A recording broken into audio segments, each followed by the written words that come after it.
Good morning. और आज का वीडियो है हमारा कृष्ण चंद्र का जामुन का पेड़ क्लास 11th एनसीईआरटी की। ओके, तो जो भी बच्चे केवीएस की तैयारी कर रहे हैं, पीजीटी की, और जैसा कि आप लोगों को पता ही होगा कि अभी हमारा जो एग्ज़ाम होने वाला है केवीएस का, उसके अंदर आपका सब्जेक्टिव पेपर आने वाला है। तो बिल्कुल भी इस भरोसे में मत रहिए कि आप बिल्कुल एमसीक्यू कर लोगे या फिर ऊपर ऊपर से पढ़ लोगे तो पेपर आसानी से क्लियर हो जाएगा। ऐसा कुछ नहीं होने वाला है। पूरा डीपली आपको एनसीईआरटी को पढ़ना ही पड़ेगा। तो चलिए स्टार्ट कीजिए। जामुन का पेड़, जो कि हमारे राइटर ने लिखा, कृष्ण चंद्र जी ने इसको लिखा है। ओके, कृष्ण चंद्र जी ने इनको लिखा है। उसके बाद हम देखेंगे कि इन्होंने लिखा है, ये जो पॉइंट्स हैं हर चैप्टर में इन्होंने की कुछ बातें दी हुई हैं। आईने के सामने जो इनका है, इसमें लिखा है आईने से सामने कि अफसोस इस बात का नहीं है कि मौत बेरहम है, अफसोस इस बात का है कि अस्पताल बेरहम क्यों है। तो ये लिखा है आईने के सामने में, इनका जो भी है, और उपन्यास होगा शायद ये। और इसका कृष्ण चंद्र जी ने लिखा है। तो एग्ज़ाम में जो होगा वो आपको ऐसे दी जा सकती है, और ये बहुत पूछ लिया जाएगा कि ये किसने लिखा, या फिर ये पूछ लिया जाएगा कि ये किस में लिखा गया है। ठीक है। तो कृष्णचंद्र जी का जन्म आगे आप देखिए 1914 में हुआ। पंजाब के वजीराबाद गांव में ज़िला गुजरा कला में हुआ था। इनकी जो रचनाएं हैं उसमें कहानी संग्रह में आप देखिए एक गिरजा एक खंदक, यूकेलिप्टस की डाली, जो हैं दो कहानी संग्रह इनकी। ठीक है, दो ही कहानी संग्रह हैं, एक गिरजा एक खंदक और यूकेलिप्टस की डाली। तो इसको ऐसे याद कर सकते हो कि गिरजा जो है वो यूकेलिप्टस की डाली पे बैठी हुई है, ये कहानियाँ इसकी है। आगे है शिकस्त जर गाँव की रानी, सड़क वापस जाती है, आसमान रोशन है, एक गधे की आत्मकथा, अन्नदाता हम वैसी हैं, जब खेत जागे, 52 पत्ते, एक वॉयलिन समंदर के किनारे, कागज़ की नाव, मेरी यादों के किनारे। ये सारे क्या हैं, इनके उपन्यास। उपन्यास काफ़ी लिखी है, कहानी इन्होंने दो ही लिखी है। साहित्य अकादमी सहित बहुत सारे इनको पुरस्कार मिले। 1977 में इनकी मृत्यु हुई थी। ठीक है।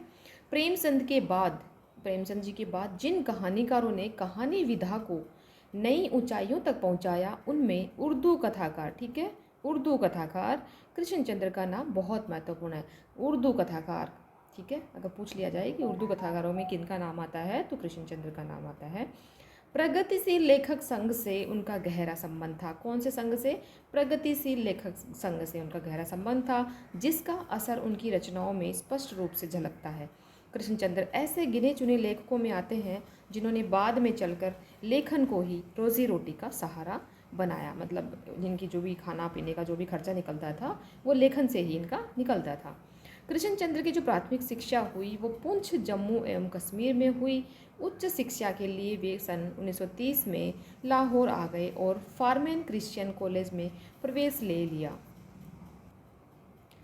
1934 में पंजाब विश्वविद्यालय से उन्होंने अंग्रेज़ी में एमए किया। देखो, हिंदी में लिखा है लेकिन अंग्रेज़ी में उन्होंने एमए किया है। बाद में उनका जुड़ाव फिल्म जगत से हो गया और अंतिम समय तक वे मुंबई में ही रहे, यानी कि इन्होंने फिल्मों में भी काम किया है। ठीक है। यूँ तो कृष्ण चंद्र ने उपन्यास, नाटक, रिपोर्टाज और लेख भी बहुत से लिखे हैं, लेकिन उनकी पहचान कहानीकार के रूप में अधिक हुई है। महालक्ष्मी का पुल, आईने के सामने आदि इनकी मशहूर कहानियाँ, यानी कि और भी कहानियाँ इनकी। तो यहाँ से भी प्रश्न बन सकता है कि महालक्ष्मी का पुल, आईने के सामने भी इनकी कहानी है, और पीछे जो कहानियाँ थी वो क्या थी? एक गिरजा एक खंदक और यूकेलिप्टस की डाली, वो भी क्या है, इनकी कहानियाँ हैं। एक गिरजा एक खंदक और यूकेलिप्टस की डाली, यूकेलिप्टस की डाली। और जो इस चैप्टर में दिया हुआ है वहीं आपको पूछा जाएगा। आगे है महालक्ष्मी का पुल, ये भी इनकी कहानी है। और आईने के सामने, जो हमारा जो स्टार्टिंग का जो था ना, वो उपन्यास नहीं था, वो था आईने के सामने, कहानी में से लिया गया था कि अस्पताल बेरहम क्यों है। ये मतलब है मौत बेरहम है वो ठीक है, लेकिन अस्पताल बेरहम क्यों, अफसोस इस बात का है। तो वो जो लाइन्स थी वो हमारी कहानी से ली गई थी।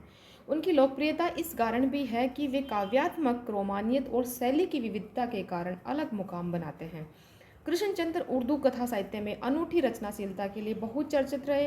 वे प्रगतिशील और यथार्थवादी नजरिए से लिखे जाने वाले साहित्य के पक्षधर थे। जामुन का पेड़ कृष्णचंद्र की एक प्रसिद्ध हास्य व्यंग्य कथा थी है।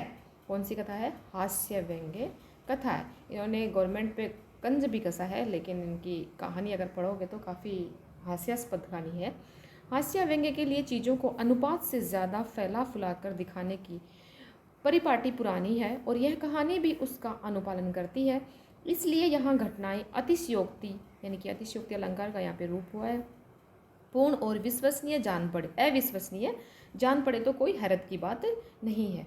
विश्वसनीयता ऐसी रचनाओं के मूल्यांकन की कसौटी नहीं हो सकती। प्रस्तुत पाठ में हंसते हंसते ही हमारे भीतर इस बात की समझ पैदा होती है कि कार्यालयी तौर तरीकों में पाया जाने वाला विस्तार कितना निरर्थक और पदानुक्रम कितना हास्यास्पद है। बात यहीं तक नहीं रहती, इस व्यवस्था के संवेदन शून्य एवं अमानवीय होने का पक्ष भी हमारे सामने आता है। तो यहाँ पे इसमें हमारे कृष्णचंद्र का जो वो था इंट्रो था, मतलब उनका जो भी कब इन्होंने क्या किया, कैसे लिखा, क्या क्या इन्होंने उपन्यास लिखे, कहानियाँ लिखी, वो हमने लिखा और उसको बहुत अच्छे से आपको याद करना है। जब उनका पेड़ आप इसको पहले पढ़ लेना, कल हम इसको कंप्लीट कर लेंगे कैसे कैसे इन्होंने हुआ इसमें, और काफ़ी ही इंटरेस्टिंग स्टोरी है ये। ओके, चलो थैंक यू, मिलते हैं फिर एक नए वीडियो के साथ में।